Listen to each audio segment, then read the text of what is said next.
इस चैनल पे नए हैं तो लाइक, शेयर और सब्सक्राइब करके बेल आइकॉन दबाना न भूलें। अब हम लोग पढ़ने वाले हैं is it good to have political competition. क्या पॉलिटिकल कंपटीशन होना सही है या नहीं? तो आपको हम शुरू में ही बोले थे कि डेमोक्रेसी में पूरी तरीके से इलेक्टोरल कंपटीशन होना बहुत जरूरी है, यानी कि इलेक्शन में चुनाव के लिए कंपटीशन बहुत जरूरी है। लेकिन अगर इलेक्शन होता है तो पॉलिटिकल कंपटीशन होगा, यानी कि अगर इलेक्शन चुनाव होगा तो चुनाव में चुनावी कंपटीशन भी होगा। विभिन्न विभिन्न पार्टी है, आरजेडी है, कांग्रेस है, बीएसपी है, ठीक है, एक्स है, वाई है, जेड है, बहुत सारी पार्टी है और सब पार्टी के बीच में जो है पॉलिटिकल कंपटीशन होना ही होना है। लेकिन सबसे पहले हम ये समझते हैं कि सर पॉलिटिकल कंपटीशन का कुछ डिमेरिट भी है, यानी कि अगर पॉलिटिकल कंपटीशन होता है यानी कि चुनाव में अगर कंपटीशन होता है तो इसका कुछ डीमेरिट भी होगा, यानी कि इसका कुछ नुकसान भी है।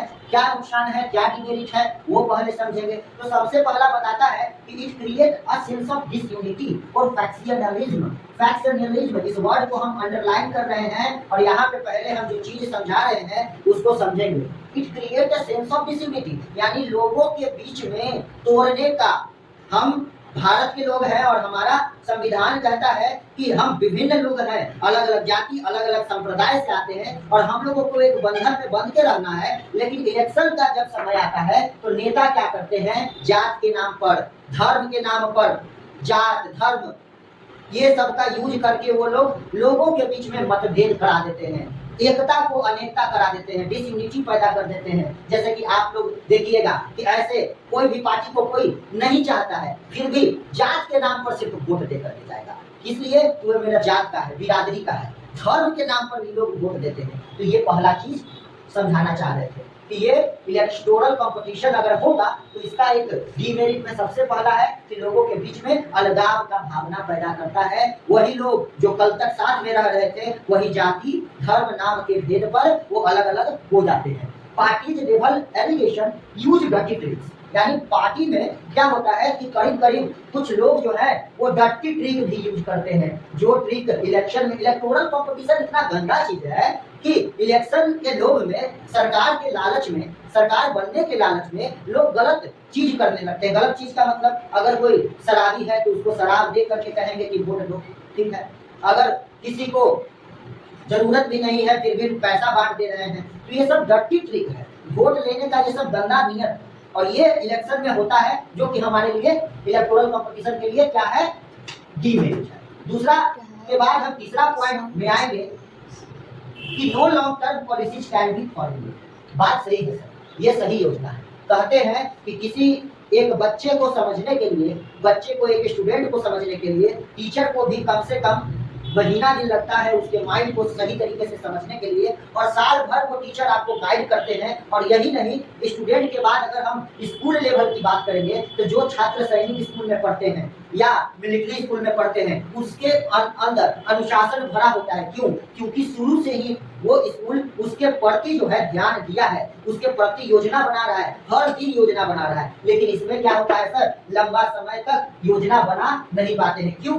तो देखिए, आज हमारे यहाँ कांग्रेस की सरकार है, अभी तो है नहीं, अभी एनडीए की सरकार है। हम हाइपोथेसिस बता रहे थे, कल्पना करा रहे थे। अगर मान के चलिए कि आज हमारे यहाँ एनडीए की सरकार है, बिहार में बीजेपी और जनता दल यूनाइटेड का मिला जुला सरकार है, पुलिस, तो ये हमारे लिए योजना बना रही है, बहुत सारा योजना सोच चुकी है कि यहाँ पे शिक्षा के लिए ये विकास कराएंगे, ट्रेवल के लिए ये कराएंगे, वो कराएंगे। लेकिन कल के डेट में अगर ये पार्टी हार जाती है तो जो ये योजना बनाई थी वो योजना तो आगे चल नहीं पाएगी।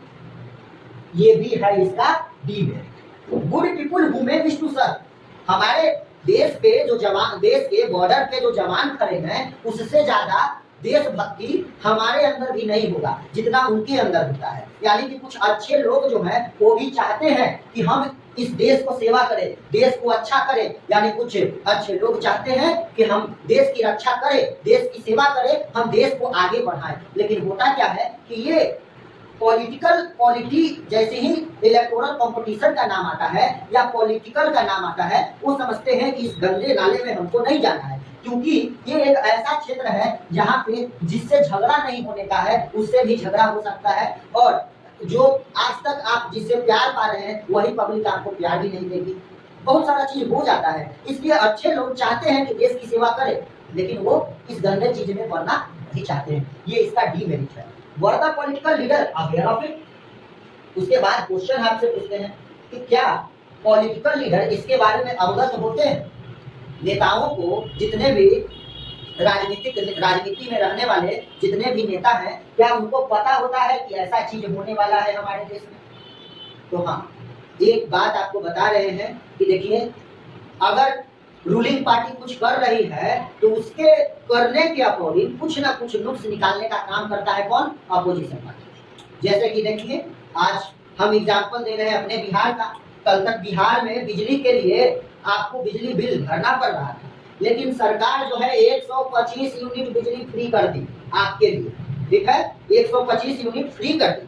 तो अब जो अपोजिशन वाले पार्टी हैं वो ये मांग कर रहे हैं कि मैंने तो 200 का कहा था, आपने 125 किया। यानी हमारा सरकार अपना इकोनॉमी देखते हुए एक बार में अगर चाहे कि हम 200 कर दे तो वो करना मुश्किल है, क्योंकि हमारा सरकार क्या सारा आर्थिक स्थिति हमारा सोचकर ही काम करती है। जो जितना फंड में पैसा रहेगा उतना ही खर्चा करना चाहेगी, क्योंकि कुछ पैसे कंसोलिडेटेड फंड में भी रखे जाते हैं अब आकस्मिक निधि के लिए। जैसे आज बिहार में क्या हुआ है सर, हर जगह बाढ़ आया हुआ है। तो कल परसों के न्यूज़पेपर में हमने पढ़ा कि जितने भी बाढ़ से लोग पीड़ित हैं उनके खाते में 7-7 हजार रुपया भेजा गया। तो 7-7 हजार रुपया भेजा गया, यानी क्या पॉलिटिकल नेताओं को पता होता है। इसलिए motivation for political leader to work, यानी पॉलिटिकल लीडर को पता रहता है और वो आवाज उठाते हैं, और इसी का काम क्या होता है कि जो रूलिंग पार्टी है उनको मोटिवेशन मिलता है और वो अपने काम को अच्छा करते हैं।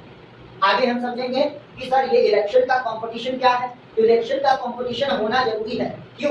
क्योंकि leader are required to work hard to remain in power और टू गेन इट।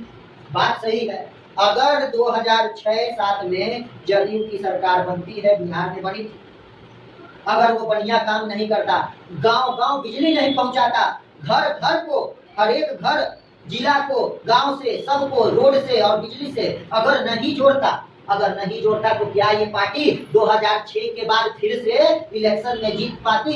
नहीं जीत पाती। लेकिन ये पार्टी ने अच्छा काम किया, इसलिए 6-7 के बाद भी इलेक्शन हुआ, उस समय भी 6 के बाद भी इलेक्शन हुआ, उसमें भी जीती, फिर उसके बाद भी इलेक्शन हुआ, उसमें भी जीती, पिछले बार भी इलेक्शन हुआ, उसमें भी जीती। और आने वाले टाइम में देखिए क्या होता है। क्या जदयू की सरकार मिली, क्या बीजेपी और जदयू की मिली सरकार रहती है, या कोई और नया पार्टी उभर के आता है, वो तो हमारे ऊपर डिपेंड करता है। लेकिन यहाँ पे क्या कहना चाह रहे हैं कि इलेक्टोरल कंपटीशन के कारण, जैसे एक क्लास में बच्चा का कंपटीशन अगर होता है तो एक दूसरे में एक नंबर के कंपटीशन के लिए लोग 1 घंटा एक्स्ट्रा पढ़ना शुरू कर देते हैं और एक क्वेश्चन को ध्यान देते हैं सही तरीके से। उसी चीज यहाँ पे है